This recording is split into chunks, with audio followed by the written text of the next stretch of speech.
Olá, muito boa noite para você que estava sintonizado no Cidade Alerta e continua com a gente a partir de agora no MS Record ao vivo. E para começar essa edição de segunda-feira, um caso revoltante. Nesse final de semana, um crime contra um animal que comoveu muita gente.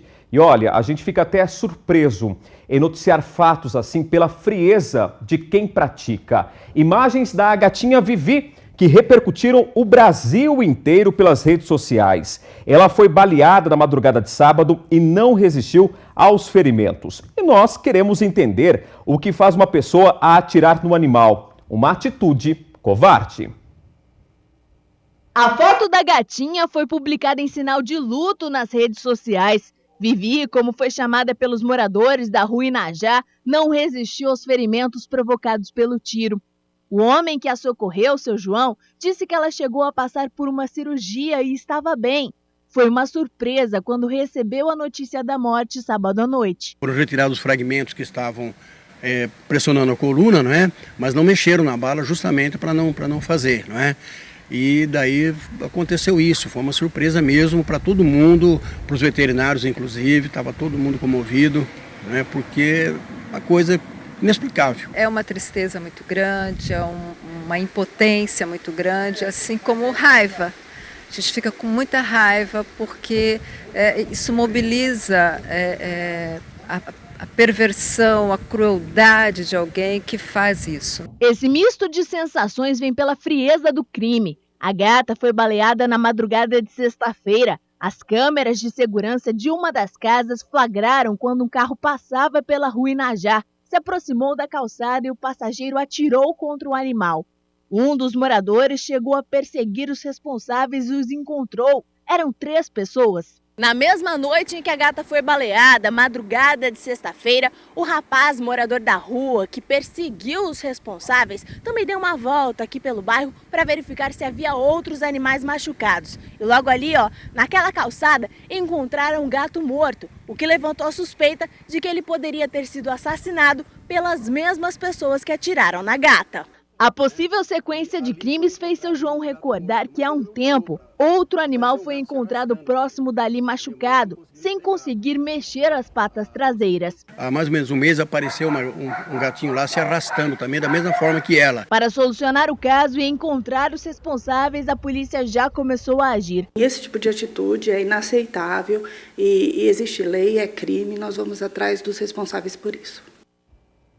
É uma crueldade, acho que não tem outra palavra para definir uma situação como essa, né? E a delegada responsável pela investigação, Ana Cláudia Medina, já descobriu que a arma usada no crime de maus tratos contra o animal não era uma arma de fogo, mas sim uma arma de pressão. Quando isso acontece, os envolvidos respondem um crime em liberdade, já que é considerado de menor potencial ofensivo. As investigações continuam e o dia de hoje foi marcado por vários depoimentos de pessoas envolvidas no caso. Nesta tarde, a primeira pessoa ouvida pela polícia foi esse jovem, que supostamente seria o motorista do carro que aparece nas imagens gravadas pelo circuito de segurança. A polícia, através dele, deve chegar nos outros 2 autores que estavam no veículo. Pela manhã, essa mulher prestou depoimento acompanhada pelo advogado. Ela é dona do carro utilizado pelos responsáveis na noite em que houve a agressão ao animal. Ela e o advogado não quiseram falar com a imprensa. E em Campo Grande, a onda de violência anda tão assustadora que boa parte da população está com medo de sair às ruas, principalmente à noite. Um técnico agropecuário foi morto no fim da noite desse domingo. A vítima é esse homem de 30 anos, um apaixonado pelo seu trabalho, que teve a vida interrompida próximo ao aeroporto, quando sofreu uma tentativa de assalto.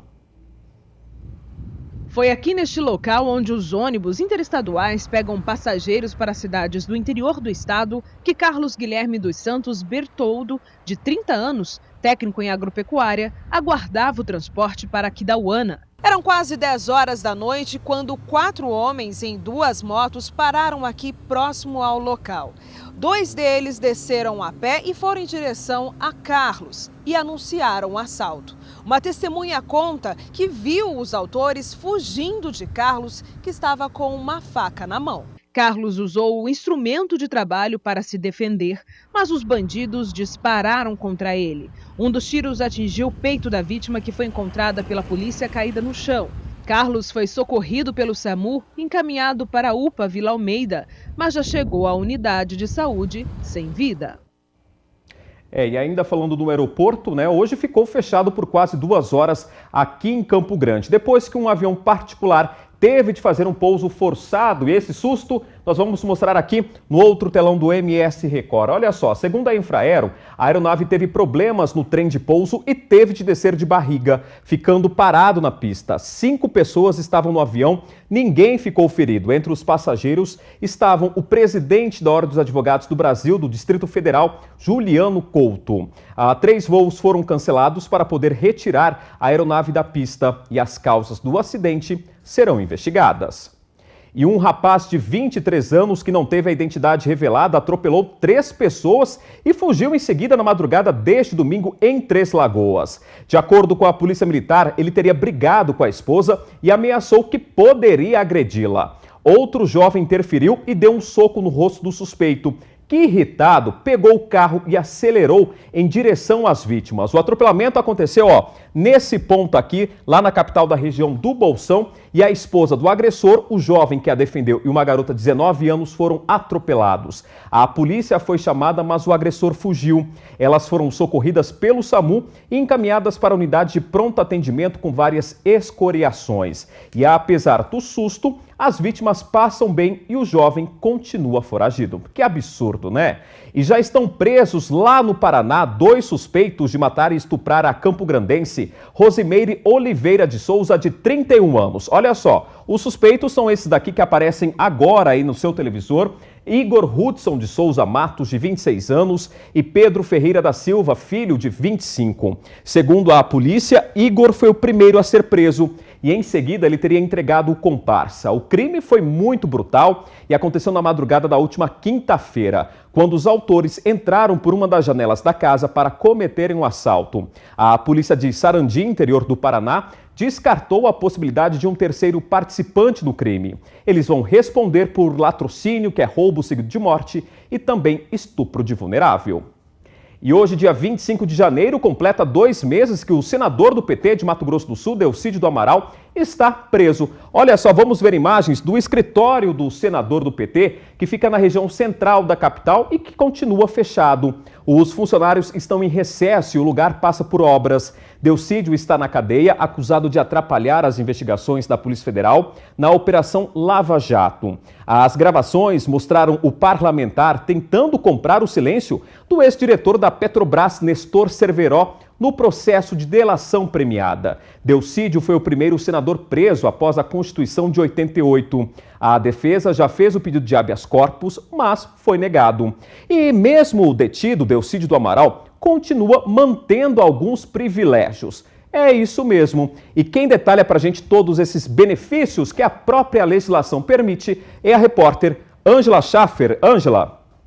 Mesmo na cadeia, Delcídio do Amaral não perdeu nem o cargo, nem o salário, nem os benefícios como senador. Ele está de licença especial, que abrange um período de 120 dias. Ou seja, está recebendo o salário de pouco mais de R$33 mil e os benefícios enquanto parlamentar normalmente. Para o cidadão comum, isso pode até parecer estranho e errado, mas no caso dos políticos que têm situação privilegiada, isso é totalmente normal e amparado pela lei. A remuneração só será cortada caso vença os 120 dias e Delcídio não possa reassumir o cargo. No caso de continuar preso, por exemplo, aí quem assume é o suplente. Enquanto isso, o senador do PT continua recebendo todos os benefícios, inclusive pelas sessões que não compareceu. Para o senso comum, é complicado entender como que alguém que está detido, que está preso, continua recebendo o seu ganho.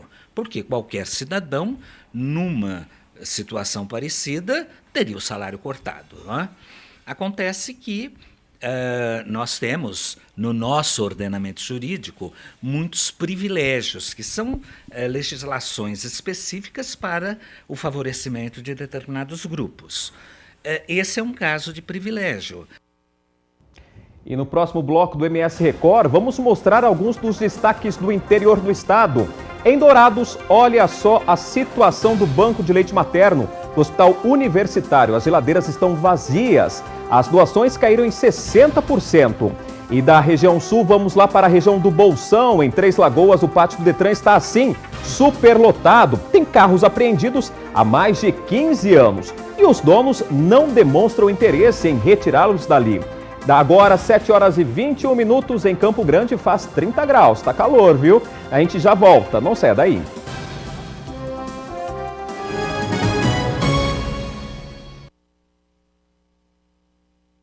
E a partir de hoje estão abertas as inscrições para concurso de 645 novos professores da Rede Municipal de Ensino. As inscrições vão até o dia 23 de fevereiro. A carga horária para esse concurso é de 20 horas semanais, com remuneração de mais de R$ 2.500. As vagas são para professores de educação infantil, anos iniciais do ensino fundamental, educação física, português, artes, matemática, ciências, geografia e inglês. Também há 100 vagas para agentes de endemia, que tem o mesmo prazo de inscrição que o concurso para professores, viu? E no site diariodigital.com.br você encontra um atalho para o link da inscrição. Não vai esquecer, viu? E pais superlotam a central de matrícula aqui em Campo Grande. E essa cena deve permanecer, olha só, durante toda a semana, já que 78 mil alunos já estão com as matrículas confirmadas, mas ainda tem alunos novos que vieram de outras cidades ou que mudaram de endereço recentemente e precisam ser inseridos nas escolas e nos CEINFs. A Prefeitura estima cerca de 19 mil vagas para remanejados e novos alunos. 35 atendentes estão disponíveis para agilizar o processo. E a nossa equipe conversou com a chefe da Divisão de Informações Gerais da Prefeitura, que traçou algumas estratégias para que todo mundo seja atendido o mais rápido possível. Muitos pais tiveram essa designação e não confirmaram essa matrícula na escola. Então hoje eles estão vindo aqui porque toda a matrícula daqui para frente ela é automática. O pai vem, localiza a vaga que ele quer e já é designado para ele ir na escola. A gente está atendendo das 7h30 da manhã às 16 horas, distribuindo essa senha e fazendo atendimento automático. Bom, o atendimento segue até preencher as 19 mil vagas restantes. As aulas nos CEINFs começam dia 11 nas escolas do município, dia 15 de fevereiro. Então, é bom anotar, viu? E você lembra daquela ponte que desmoronou em efeito dominó no município de Guia Lopes da Laguna? Pois é, hoje foi divulgado o laudo técnico pelo governo do estado que comprovou a falha no projeto. São imagens impressionantes, olha só, e aconteceu no início deste ano, viu? O laudo aponta que aconteceu um colapso progressivo pelo fato da ponte ser considerada tecnicamente curta, o que provocou uma erosão no aterro. O estudo também aponta uma série de outras falhas, como a falta de apoio nas vigas da estrutura. A Agência Estadual de Gestão de Empreendimentos estima que o prejuízo vai ficar em cerca de R$ 1.300.000. A ponte desabou no início do ano. Ela ficava sobre o rio Santo Antônio, na MS 382. E o governo vai investigar mais 37 pontes que foram construídas com o mesmo projeto.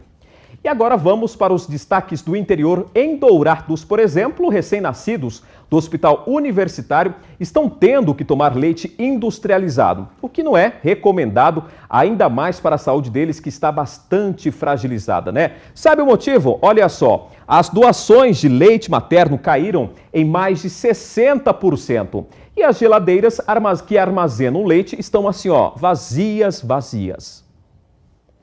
Esses vidros com leite são suficientes apenas para um dia.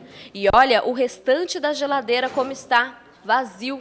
Desde dezembro, as doações não param de cair. Muitas mamães cadastradas viajam e novas não costumam chegar nesta época. O ideal é que o bebê tome o leite materno, fresquinho, retirado da sua própria mãe, ou o leite humano pasteurizado. Na ausência, é óbvio que a gente precisa utilizar outro artifício, que são as fórmulas industrializadas, o que não é ideal pelos riscos que as crianças têm de adoecerem e até mesmo de morrerem. As doações caíram 60%. A média costuma ser de 150 litros por mês, mas em dezembro ficou em 90 litros. A quantidade de recém-nascidos internados varia bastante. Hoje, são 27 que precisam do leite doado. O problema é que com essa queda, estão precisando usar o produto industrializado. E isso não é recomendado para os bebês, ainda mais esses que estão com a saúde bem fragilizada. Na verdade, na falta do LHOP, que é o leite humano ordenhado pasteurizado, nós temos que mandar a fórmula para os bebês, fórmula infantil, né? Que a gente, esses leites, entre aspas, em pó que nós temos no mercado, eles são parecidos com o leite humano, mas eles não são iguais, né? E aí tem um risco de enterocolite nas crianças. E como as crianças já estão numa situação de risco, elas estão internadas ou na UTI neonatal ou na unidade de cuidados intermediários, a gente não quer que ocorram intercorrências em relação ao leite que elas estão recebendo. Por isso, o apelo é para que mães de fora, que têm leite sobrando, doem o alimento o mais rápido possível. Jéssica teve a primeira filha prematura. Sofia nasceu de 28 semanas com apenas 670 gramas. Teve dias que a mãe não tinha leite. A salvação foi o alimento que veio das doadoras. Momentos que a gente teve que pegar das doadoras, né? Por isso que é bom, importante, né? Que as doadoras ajudam nós, que tem dias que a gente não está bem, muito estresse, nervoso dentro do hospital, que não é bom, né? Mas só que nós pedimos pelas doadoras ajudar a gente, né? Cada dia mais, que se não forem elas, o que seria dos nossos neném, né? Bom, e saindo de Dourados, vamos agora para Três Lagoas. O pátio do Detran lá na capital do Bolsão está assim, ó, superlotado. E os donos dos carros já estão sendo notificados. Eles terão 60 dias para retirarem os veículos antes de um leilão previsto para março. Tem carro parado lá naquele local há 15 anos. Cerca de 1.000 pessoas já foram notificadas pelo Detran de Três Lagoas. Elas precisam regularizar os documentos desses veículos que lotam o único pátio da cidade. A maioria dos veículos apreendidos em Três Lagoas, especificadamente, são de São Paulo, né, por ser a fronteira, e os proprietários não procuram mais. Tem veículos há mais de 15 anos apreendidos no pátio. Ao todo, mais de 1.500 carros, caminhonetes, motos e caminhões estão parados aqui.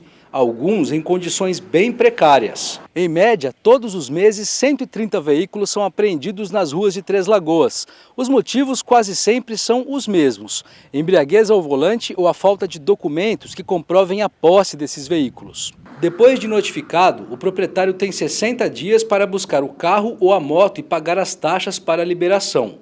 Se o dono for de outro estado ou perder este prazo, o veículo será leiloado.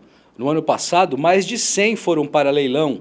Se o veículo for de dentro do estado, ele tem que quitar todos os débitos do veículo, licenciamento, seguro obrigatório, IPVA, né? Além de pagar a estadia e a vistoria para ele retirar do pátio. Se ele for de outro estado, ele tem que quitar os débitos no estado primeiro e pagar dentro do Detran do Mato Grosso do Sul as taxas de vistoria e de estadia. A partir de 2 anos aqui, o carro poderá ir para desmanche. E nesta semana, na próxima quinta-feira, estreia Os 10 Mandamentos nos cinemas de todo o Brasil. Moisés, chegou a hora de você libertar os filhos de Abraão.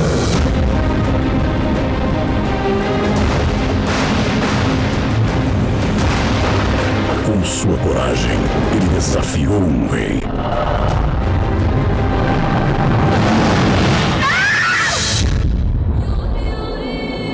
Mas foi com sua fé em Deus que ele salvou seu povo.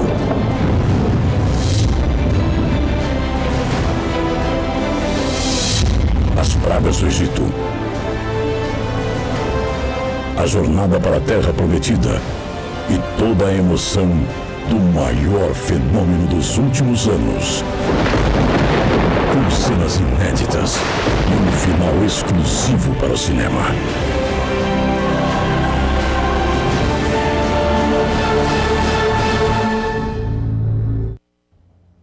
Um filmaço, né? E aqui os ingressos para as sessões estão à venda no Cinemark. Você não pode perder. Anota aí, dia 28 de janeiro é a grande estreia dos 10 Mandamentos, o filme, que foi sucesso na Rede Record no ano passado, vai se repetir este ano nas telas do cinema de todo o país. Garanta o seu ingresso, viu? E antes da gente encerrar, eu quero novamente exibir aí imagens da gatinha Vivi que morreu na noite do último sábado, né? Um crime bárbaro cometido aí por jovens que a polícia está investigando. É uma situação que foi destaque agora há pouco, teve repercussão nacional no Cidade Alerta com Luiz Bate e nós aqui da TV MS Record vamos continuar acompanhando esse caso. E esse flagrante aqui foi graças a um telespectador que mandou as imagens do circuito de segurança aí para o nosso WhatsApp. E se você quiser fazer o mesmo, anota aí o nosso WhatsApp e pode mandar a sua sugestão de reportagem, a sua denúncia e também flagrantes como esse que a gente acabou de ver do caso da gata Vivi, né? O telefone é esse aí, ó, 9974-7265. Anota aí, 9974-7265. E é com essa dica que a gente encerra o MS Record dessa segunda-feira. Fique bem informado, acesse diariodigital.com.br, tá aparecendo aí, ó, diariodigital.com.br. Amanhã, às 11 horas, tem Balanço Geral e a gente se encontra às 7h15, coladinho aí com o Luiz Bate, o Cidade Alerta, com mais informações aqui na TV MS Record. Para você, uma ótima noite. Até amanhã. Tchau.